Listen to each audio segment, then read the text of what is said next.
We need to think of a new advert for freebets.com.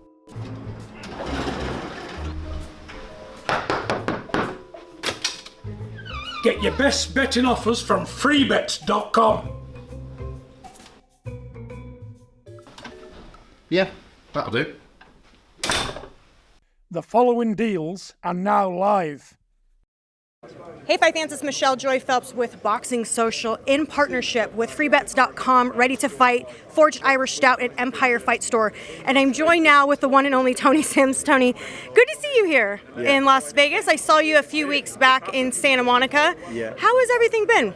It's been great. We've done like 3 weeks in Santa Monica at the Churchill Gym, and then we've been here for a week, so everything's gone really well. Mm-hmm. How do you enjoy Vegas? What's the atmosphere like for you? Well, we went and see U2 last night at the Sphere, yeah, and it was absolutely amazing. I mean, the Sphere is unbelievable. I've never seen anything like it. I've never been there. Oh, it's incredible. You got to go.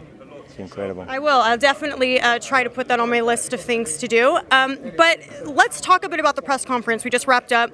Dobson had a lot to say. He's very confident, which is great because obviously we want to be able. That's something to look forward to. Both believe that they each are going to be getting the knockout. But what have your thoughts been of his demeanor so far? Yeah, he's unbeaten, and like every unbeaten fighter is always confident they've never been beat. So you know they're always a dangerous fighter. But I believe Conor Benn is the real thing, and I believe he's a world level fighter.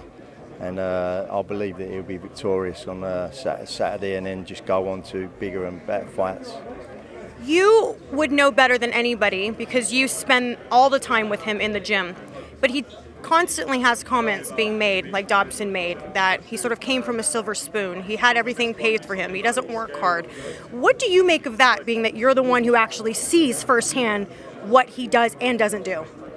Well, he's never disagreed with that, you know, and he knows that he's had a life that probably a lot of people want. But what he's saying is, if majority of people who's had his life probably would never train like he trains and fight.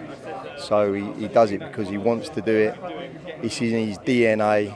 He's you know, he's very much like, obviously I was friends with Nigel when I was young, so I've known him for a long time, and he is the walking image and the walking double of Nigel Benn. You know, everything about him, his ways, the way he trains, the way he punches. He is the second coming of Nigel Benn. There's been a lot of heaviness surrounding Conor over this last, year and a half or so.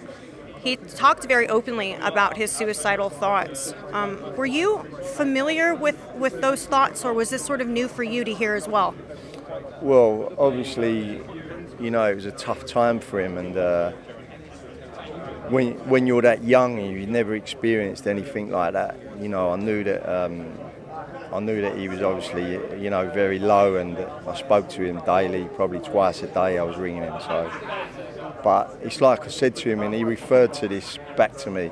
I said to him, every 6 months things will get better, and then 12 months things will get better. And he referred back to that, you know, and I said, that's what you just got to think, that every 6 months it gets a bit better.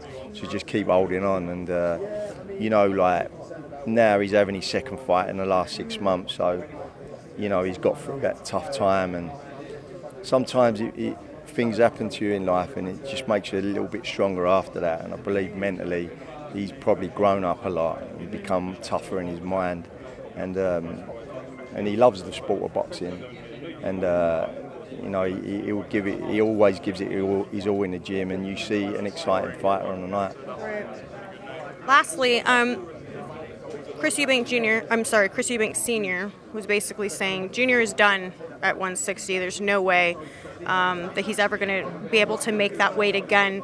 What do you make of that? Sort of hearing that the fight may never happen. I don't think. I'm not sure that Chris Eubank Jr. takes a lot of notice what Chris Eubank Sr. said.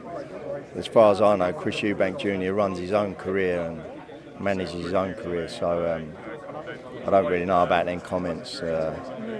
Obviously, you know, it's his son, and he wants the best for his son. So, but I don't know that he's that far involved with Chris Jr. in a boxing business anymore.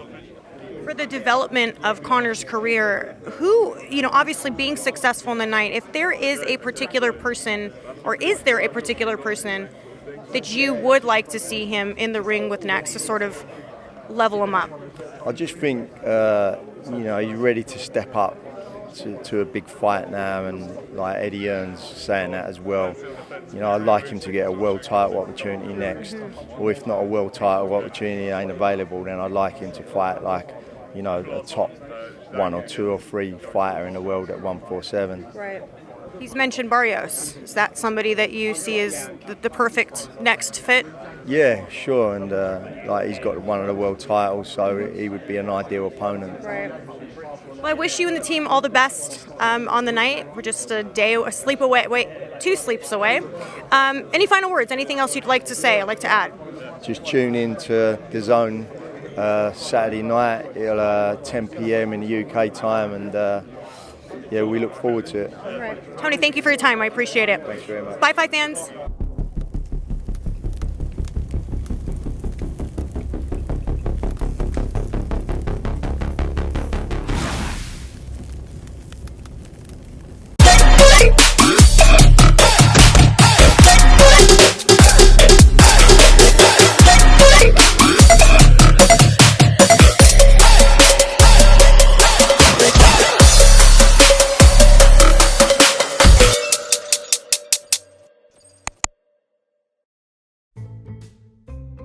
We need to think of a new advert for freebets.com.